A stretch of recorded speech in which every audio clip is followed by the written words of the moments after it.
Mumbai Indians last సీజన్లో one of the worst performance అందించి fans అందరినీ బాధ పెట్టింది. కానీ ఈ సీజన్లో ఆక్షన్లు అంతా మంచిగా పర్ఫామ్ చేయకపోయిన ప్లేయర్స్ అయితే, వాళ్ళు రిటైన్ చేసుకున్న ప్లేయర్స్ అయితే ఆన్ ద టాప్ మంచి ఫామ్లో కనపడుతున్నారు.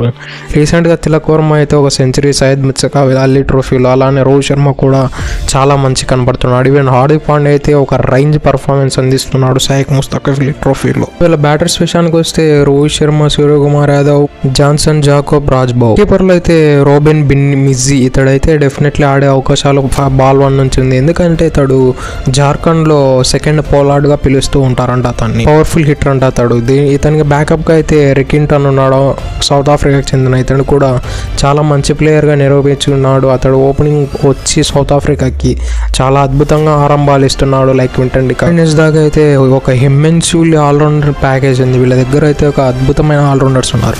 Tilak Varma, Will Jacks, Naman Dhir, Arjun Tendulkar, Dinesh, Hardik Pandya, Mitchell Santner, వీళ్ళందరూ అయితే రొటేట్ చేసుకుంటూ ఉంటారు. డెఫినెట్లీ ఫస్ట్ మ్యాచ్ నుంచి ఆడే ప్లేయర్స్ అయితే విల్ జాక్ మరియు తిలక్ వర్మ, హార్దిక్ పాండ్యా వీళ్ళైతే ఫస్ట్ మ్యాచ్ నుంచి ఆడతారు. వీళ్ళ బ్యాకప్గా వీళ్ళు ఉన్నారు, కానీ ప్రాపర్ బ్యాకప్ అయితే కాదు వీళ్ళు. ఇన్లీ ముంబై ఇండియన్స్ బౌలర్స్ అయితే డెడ్లీగా కనబడుతున్నారు. వీళ్ళ బౌలింగ్ లైనప్ అయితే చాలా ఘోరంగా ఉంది.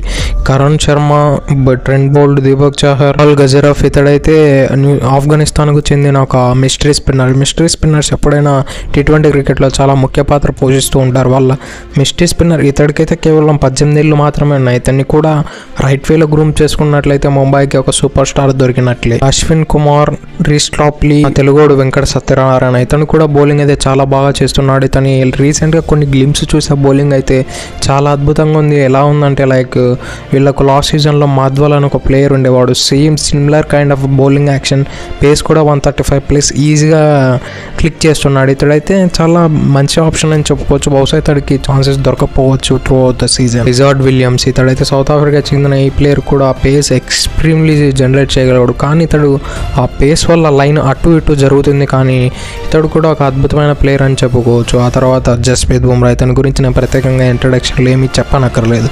ఇతని బౌలింగ్కు ఎంతోమంది గులాము కొట్టారు. నేను ఆపోనెంట్ టీం అయితే మేము 20 ఓవర్లకు గేమ్ ఆడడం లేదు, కేవలం 16 ఓవర్లకి గేమ్ ఆడుతున్నామని వాళ్ళు మెంటల్లీ ఫిక్స్ అయిపోయి రావాల్సిన సిచ్యువేషన్ వచ్చింది. బుమ్రా బౌలింగ్ చేస్తున్నారు ఆ స్క్వాడ్లో ఆ టీంలో ఉన్న బుమ్రా ఈ కొన్నేళ్లుగా అంత డెడ్లీయెస్ట్ బౌలర్గా T20స్లో తయారైపోయాడు. కాబట్టి డెఫినెట్లీ ప్రతి టీం ఈ మైండ్ సెట్ని, ఈ టాక్టిక్ ఆలోచించి వస్తే బుమ్రాని నెగోషియేట్ చేయడంలో మరియు అతన్ని వదిలేయడంలో చాలా ఈజీగా అవుతుందని నాకు అనిపిస్తుంది. ఈవెన్ ముంబైని కూడా. ఓవరాల్ స్క్వాడ్ చూస్తే ఇలా ఉంది. ప్రాబబుల్ ప్లేయింగ్ 11 విషయానికి వస్తే ఓపెనింగ్ రోహిత్ శర్మ మరియు విల్ జాక్ చేస్తాడా లేదంటే రికింటన్ చేస్తాడా అనేది చాలా డౌట్లు ఉన్నాయి. ఎందుకంటే గతంలో ముంబైకి రోహిత్ శర్మతో పాటు క్వింటన్ డికాక్ చేసేవాడు. ఆ లెఫ్ట్ ఆర్మ్ సౌత్ ఆఫ్రికన్ మరి సేమ్ అలాంటి ప్లేయరే left arm South African wicket keeper బ్యాక్ సెంటర్ రికింటన్. కాబట్టి ఇతన్ని ఓపెన్ చేపిస్తారా లేదంటే విల్ జాక్స్ని 5 కోట్లు పెట్టుకున్నారు అతన్ని ఓపెనింగ్ చేస్తారా అనేది చాలా డౌట్ ఉన్నాయి. 1 డౌన్ అయితే నో డౌట్ తిలక్ వర్మ ఆడతాడు. అలానే నెంబర్ 4లో Suryakumar Yadav, number 5 captain Hardik Pandya, number 6 Robin Minz. ముందుగా చెప్పుకున్నట్లయితే ఇతడు జార్ఖండ్ లోకల్ ప్లేయర్స్కి ఇతడు ఒక పోలార్డ్ లాంటోడు. కాబట్టి ఇతన్ని డెఫినెట్లీ ఆడిస్తారు. ఇతడి కోసం చాలా హై ప్రైస్ కూడా వెళ్ళారు. నెంబర్ 7లో బ్యాటింగ్ డెప్త్ ఎక్కువ కావాలంటే విల్ జాక్స్ని ఆడించుకొని, నెంబర్ 7లో రాబిన్ని ఆడించుకొని నెంబర్ 6లో విల్ జాక్ని ఆడిస్తారు if in case batting depth ఎక్కువ కావాలంటే. లేదంటే నెంబర్ 7లో మిచెల్ సాటనర్ని కూడా ఆడించే అవకాశాలు చాలా ఎక్కువ ఉన్నాయి. ఎందుకంటే అతడు T20స్లో చాలా ఎకనామికల్గా బౌలింగ్ వేస్తాడు మిచెల్ సాటనర్. నెంబర్ 8 అయితే దీపక్ చాహర్ ఆడతాడు. ఇతడైతే ఓపెనింగ్ స్పెల్ వచ్చి ట్రెంట్ బోల్ట్తో ఒక అద్భుతమైన స్వింగింగ్ బౌల్స్ వేసి వికెట్లు అందించడంలో తోడ్పడతాడు. నెంబర్ 9లో ట్రెంట్ బోల్ట్, నెంబర్ 10లో జస్ప్రీత్ బుమ్రా, నెంబర్ 11లో కు చెందిన మిస్టరీ స్పిన్నర్ గజాన్ ఫర్. ఇతడైతే డెఫినెట్లీ ఆడే అవకాశాలు చాలా ఎక్కువగా ఉన్నాయి. ఎందుకంటే ఇతడి మిస్టరీనెస్ అయితే వేరే లెవెల్లో ఉన్నాయి. రీసెంట్గా బంగ్లాదేశ్తో వాళ్ళు సిరీస్లో ఆడుతున్నారు. ఈ మ్యాచెస్లో చూస్తే ఇతడు ఒక అద్భుతమైన బౌలర్గా కనిపిస్తున్నాడు. వికెట్లు అలానే తీస్తున్నాడు.